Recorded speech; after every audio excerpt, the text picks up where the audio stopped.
Bienvenue à tous. Le député sénégalais Guy Marius Sagna a exhorté dans l'une de ses publications la Communauté économique des États de l'Afrique de l'Ouest, CEDEAO, à reconnaître la Confédération Alliance des États du Sahel, AES.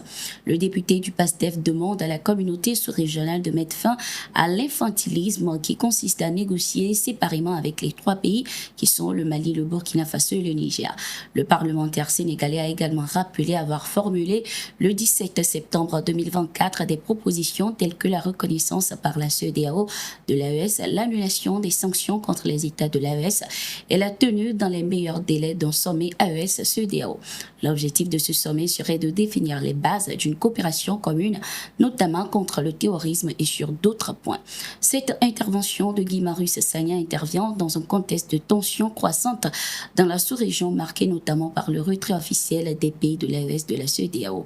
À ce jour, l'institution sous-régionale demeure très dubitative quant à la reconnaissance de la Confédération AES. Dans son communiqué du 29 janvier, la CEDEAO, parmi les mesures prises pour alléger la situation des populations sous-régionales suite au retrait des trois pays, a conservé ses statuts et réaffirmé ses engagements envers les populations des trois pays du Sahel, sans faire mention de la Confédération AES.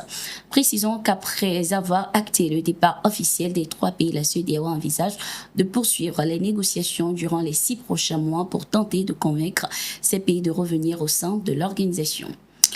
Au Mali, une association touareg nommée Tamouzok souhaite jouer le rôle de médiateur entre le gouvernement malien et les groupes rebelles qui sèment la terreur dans le nord du pays. L'association veut trouver un consensus pour parvenir à la paix et à la stabilité du pays. L'objectif de l'association est vraiment de créer un pont permettant d'établir le dialogue, de transcender les nombreux problèmes ayant affaibli ces dernières années le tissu social de notre communauté et de contribuer évidemment à la construction de la paix sur l'ensemble du territoire, a affirmé un chef communautaire touareg.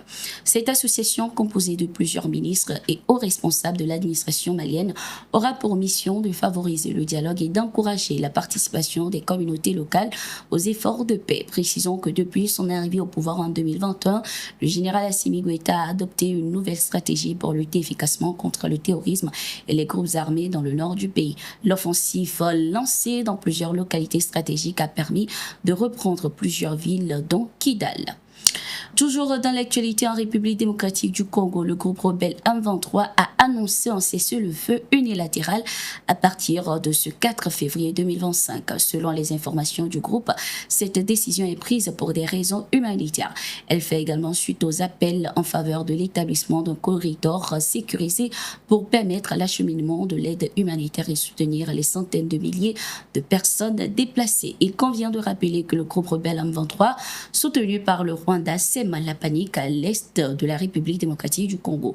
Ce groupe, qui a récemment pris le contrôle de Goma, est responsable de nombreux morts et blessés. Il tente d'imposer un gouvernorat sans succès pour le moment.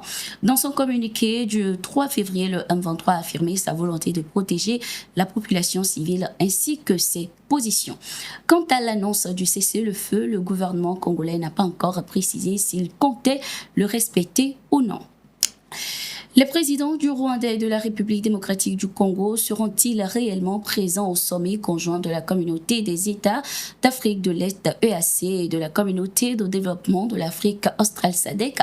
La réponse semble être affirmative selon le président kenyan William Ruto, qui a annoncé la présence des deux chefs d'État à ce sommet à Tanzanie ce 8 février 2025 dans le but de résoudre les tensions et de trouver une solution à la crise qui secoue l'Est de la République démocratique du Congo. Ce sommet verra la participation d'autres chefs d'État tels que Yoweri Museveni pour l'Ouganda, Hassan Sheikh Mohamud pour la Somalie, Cyril Ramaphosa pour l'Afrique du Sud et Samia Suluhu pour la Tanzanie. L'organisation de ce sommet d'urgence fait suite à la demande ce 31 janvier des 16 pays membres de la SADC qui souhaitaient inviter les 8 pays membres de l'EAC, y compris le Rwanda. Après plusieurs échecs de négociations, tous les regards sont désormais tournés vers les conclusions de ce sommet dans l'espoir d'une solution efficace au conflit. En Guinée-Conakry, lors d'une manifestation à Cancan, plusieurs personnes ont lancé un appel en faveur de la candidature du général Mamadi Doumbouya à l'élection présidentielle. C'était à l'occasion d'une marche pour l'unité et la paix qui a réuni plusieurs milliers de personnes. Selon le général Amara Kamara, porte-parole de la présidence, la candidature de Doumbouya est évidente et représenterait la meilleure alternative pour rassembler les Guinéens et stimuler le développement du pays. Il a encouragé la foule à faire entendre sa voix, promettant que le président de transition écouterait le souhait du peuple. De l'autre côté, plusieurs partis de l'opposition réclament le départ du général Mamadi Doumbouya qu'ils accusent de vouloir s'éterniser au pouvoir. Il y a quelques jours, certains de ces partis ont appelé leurs membres à se retirer de toutes les institutions de la transition, affirmant ne plus reconnaître depuis le 31 décembre dernier la légitimité des autorités militaires au pouvoir. Le général Mamadi Doumbouya avait promis la tenue des élections cette année, même si pour l'heure, aucune date n'est encore donnée. C'était tout pour cette édition. Merci d'être resté avec nous. Nous sommes en continu sur nos différentes plateformes et sur notre site d'information, le www.toafrica.com.